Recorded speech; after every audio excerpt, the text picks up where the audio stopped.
On sait que la reconnaissance concerne les effets substantiels de la décision étrangère et son autorité de chose jugée, et qu'elle s'opère souvent de plein droit, tandis qu'une procédure d'exéquatur est nécessaire dans l'état dans lequel la décision doit faire l'objet d'une exécution forcée.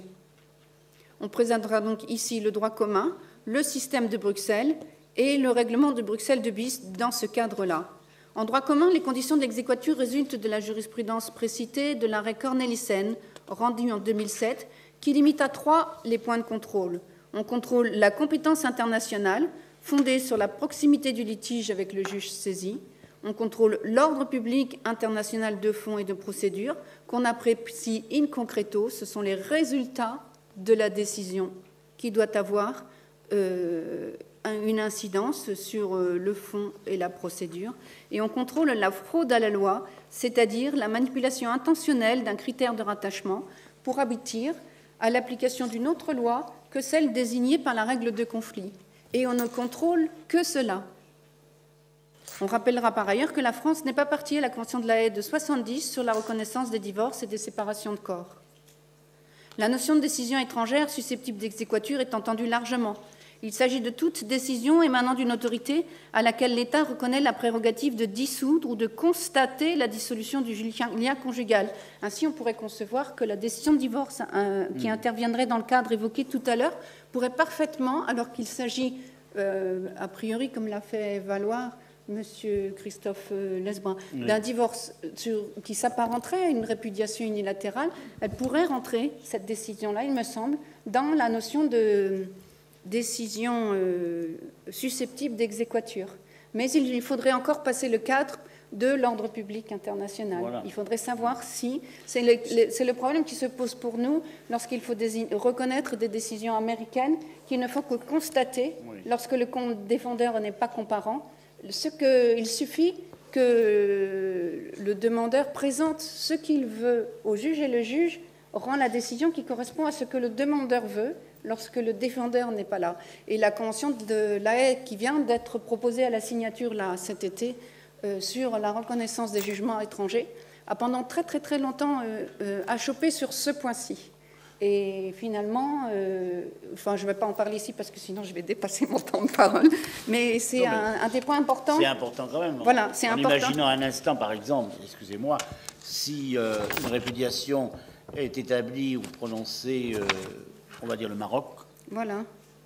Les effets de ce divorce comportant répudiation seront-ils reçus en France ? Alors, la question qu'on se posait à cet endroit-là du débat, c'était de savoir si ça pouvait être une décision susceptible d'exéquatur ou non. Oui. Il me semble qu'on doit concevoir que c'est une décision susceptible d'exéquatur, parce que, d'après la jurisprudence, une décision, c'est une décision rendue par une autorité privée, en particulier religieuse, ou une décision même sans caractère juridique décisionnel, comme les répudiations, ou c'est default judgment des pays anglo-saxons, en particulier des Américains, qui accordent aux demandeurs le plein de ce qu'ils demandent, au seul motif que le défendeur n'est pas là, il n'avait qu'à l'être. Voilà. Alors, en deuxième point, le système de Bruxelles en matière civile et commerciale interdit le contrôle de la compétence et la révision au fond. Il a d'abord institué un système de certification des décisions par l'État membre d'origine et d'exéquatur simplifié, selon une procédure inversée intitulée « Action en opposition à l'exécution » dans l'État membre d'accueil. Et ce système réduit considérablement les motifs de refus par rapport à ceux du DIP de droit commun qu'on vient de voir. Une déclaration constatant la force exécutoire du titre est obtenue sur requête, donc de manière unilatérale, dans l'État membre d'origine. Elle est signifiée à la personne qu'elle concerne, qui peut former un recours, rendant la procédure contradictoire. Mais seuls sont autorisés les refus de reconnaissance et exécution fondés sur les 3 motifs suivants.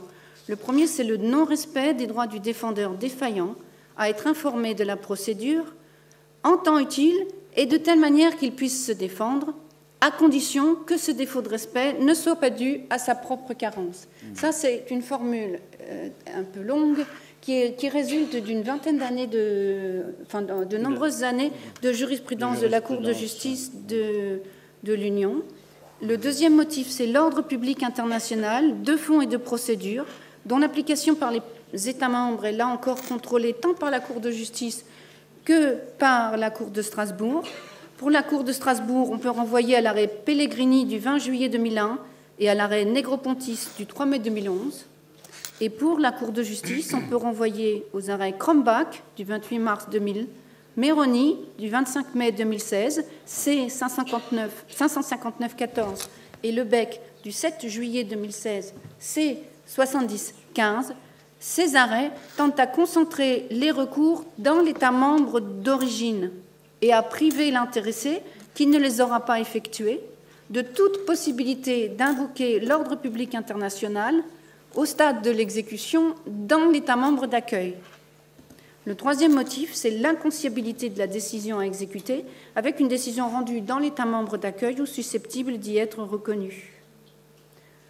Les règles de reconnaissance et exécution du règlement de Bruxelles II bis applicables à notre matière, donc, tant sur la procédure que sur les motifs de refus des décisions, s'inscrivent dans ce système de Bruxelles.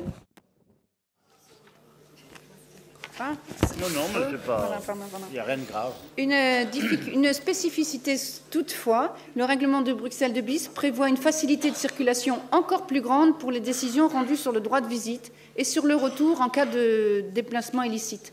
L'article 40 dispense en effet de toute procédure d'exéquatur sur la base d'une certification de la décision qui sera rendue par le juge d'origine.